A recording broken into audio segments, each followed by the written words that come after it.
নমস্কার বন্ধুরা এবং আমার প্রিয় ছাত্রছাত্রীরা, আশা করি তোমরা ভালো আছো। অ্যান্ড্রয়েড টিউটোরিয়ালে তোমাদেরকে স্বাগত। তো বন্ধুরা, আজকে আমি নিয়ে এসেছি টেন্সের 8 পর্বে, অর্থাৎ পর্ব সংখ্যা 8। তোমরা জানো বন্ধুরা, টেন্স একটা বড় অধ্যায়, অর্থাৎ গ্রামারের সব থেকে বড় পার্ট টেন্স। এই টেন্সটা একটা অধ্যায় বা একটা পার্টের মতো দেওয়া সম্ভবপর নয়।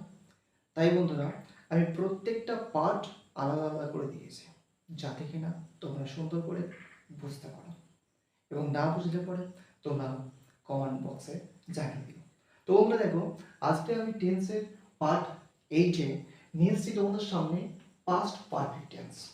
হ্যাঁ বন্ধুরা, দেখো বন্ধুরা, পাস্ট পারফেক্ট টেন্সের সংজ্ঞায় আমি কি বলেছি, আমি আমার মতো করে একটা সংজ্ঞা দিয়েছি। দেখো, অতীতকালে কোনো কাজ এইমাত্র শেষ হয়েছে কিন্তু তার ফল এখনো বাকি আছে, এইরূপ বোঝালে ভার্বের যে টেন্স হয় তাকে পাস্ট পারফেক্ট টেন্স বলে থাকি। বন্ধুরা, তোমরা আরেকবার দেখো, আমি ভালো করে আরেকবার করে বলে দিচ্ছি। বলছে অতীতকালে কোনো কাজ এইমাত্র শেষ হয়েছে কিন্তু তার ফল এখনো বাকি আছে, এইরূপ বোঝালে ভার্বের যে টেন্স হয় তাকে পাস্ট পারফেক্ট টেন্স বলে। তো বন্ধুরা, এরপর দেখো পাস্ট পারফেক্ট টেন্সের চিনিবার উপায়। হ্যাঁ বন্ধুরা, এর আগের যে সমস্ত টেন্সগুলো আমি দিয়েছি, প্রেজেন্ট টেন্সের পুরো ভাগগুলো দিয়েছি, পাস্টের অর্থাৎ পাস্ট টেন্সের আমি পাস্ট ইনডিফিনিট দিয়েছি, পাস্ট কন্টিনিউয়াস দিয়েছি। প্রত্যেকটা টেন্সের বন্ধুরা আমি আলাদা আলাদা করে একটা চিনিবার উপায় দিয়েছি। তো পাস্ট পারফেক্ট টেন্সের চিনিবার উপায়টা দেখো তোমরা। বলছে বাংলা ক্রিয়াপদের শেষে ইয়া ছিলাম, ইয়া ছিলেন বা ইয়া ছিল ইত্যাদি থাকলে এই টেন্স হয়। আমি আরেকবার করে বন্ধুরা বলছি, তোমরা একটু মন দিয়ে শোনো। বাংলা ক্রিয়াপদের শেষে ইয়া ছিলাম, ইয়া ছিলেন এবং ইয়া ছিল ইত্যাদি থাকলে এই টেন্স হয়। আশা করি তোমরা জানো বন্ধুরা, ক্রিয়াপদ কাকে বলে। সেই ক্রিয়াপদ শেষে এই শব্দগুলো থাকলে আমরা আমরা ডিরেক্টলি বুঝে নিতে পারবো যে এটা পাস্ট পারফেক্ট টেন্স। এরপরে দেখো বন্ধুরা, পাস্ট পারফেক্ট টেন্সের গঠন কিভাবে আমরা করব। আমরা আইডেন্টিফাই করে নিলাম, যে আমরা বুঝতে পারলাম যে এটা পাস্ট পারফেক্ট টেন্স। কাজেই সেই পাস্ট পারফেক্ট টেন্সকে আমরা গঠনটা কিভাবে করব। তো দেখো বন্ধুরা, প্রথমে সাবজেক্ট বসে, এস এস মিন্স সাবজেক্ট। প্রথমে সাবজেক্ট বসছে বন্ধুরা, তারপরে সাবজেক্ট অনুসারে একটা বি ভার্ব বসে, হ্যাড। বি ভার্বটা কি বন্ধুরা, হ্যাড বসছে, অনলি ফর হ্যাড। সেটা আমরা জানি সাবজেক্ট বেসিক্যালি অর্থাৎ পুরুষ আমরা তিন ভাবে হয়, first person, second person, third person. এবং ফার্স্ট পারসনের মধ্যে সিঙ্গুলার নাম্বার থাকতে পারে, আবার বন্ধুরা প্লুরাল নাম্বার থাকতে পারে। তো যে পার্সনই হোক না কেন, সিঙ্গুলার এবং প্লুরাল নাম্বারই হোক না কেন, সেক্ষেত্রে বন্ধুরা কিন্তু হ্যাড বসবে। এরপরে দেখো বন্ধুরা, ভার্বের 3 নম্বর ফর্ম।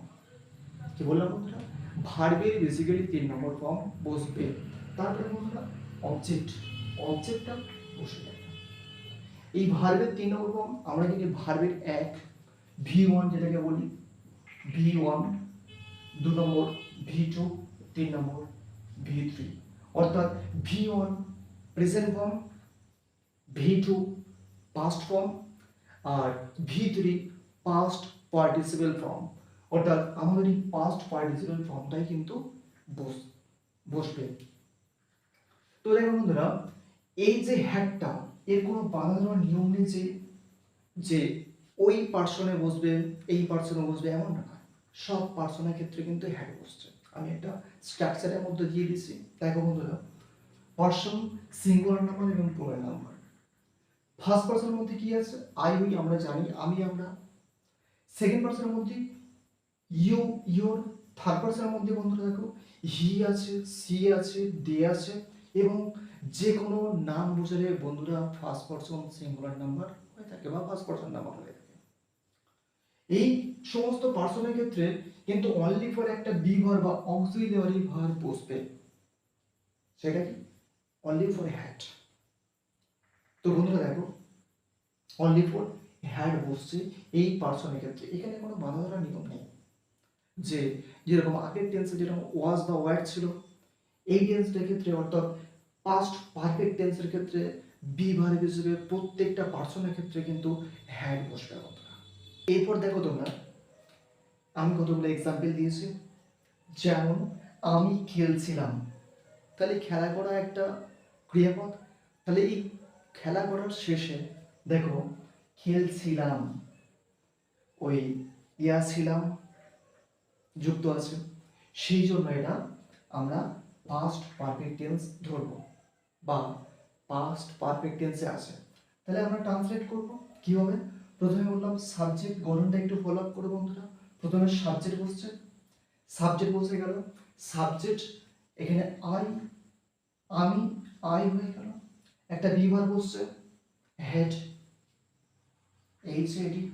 হেড। খেলা করা ইংলিশ তোমরা সবাই জানো প্লে, তাহলে প্লে থার্ড ফর্ম কি আছে, অর্থাৎ পাস্ট পার্টিসিপেল ফর্মটা কি আছে, প্লেড, তাহলে এটা I had played.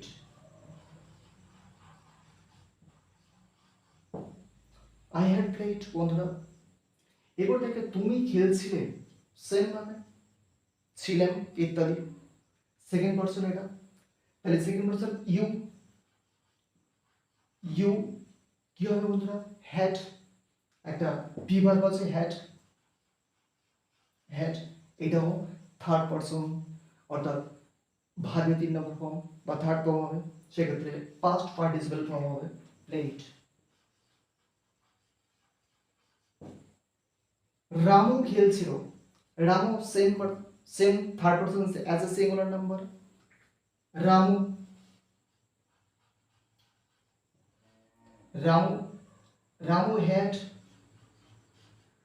had played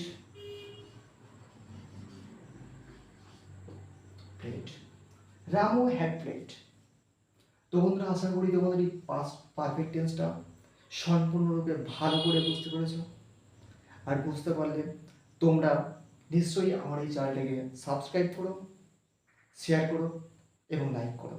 আরেকটা বন্ধুরা, আমার এই ভিডিওটা দেখে একটা বন্ধু আমাকে একটা রিকোয়েস্ট করেছে, বলল স্যার আপনি সমাজটা দিন। আমি তার অনুরোধে আমি নিশ্চয়ই সমাজটা দেবো, খুব তাড়াতাড়ি আমি লঞ্চ করছি সমাজ, তোমরা একটু দেখে নিও। আর তোমাদের যাদের যাদের দরকার আছে কিছু, আমাকে কমেন্ট বক্সে জানিয়ে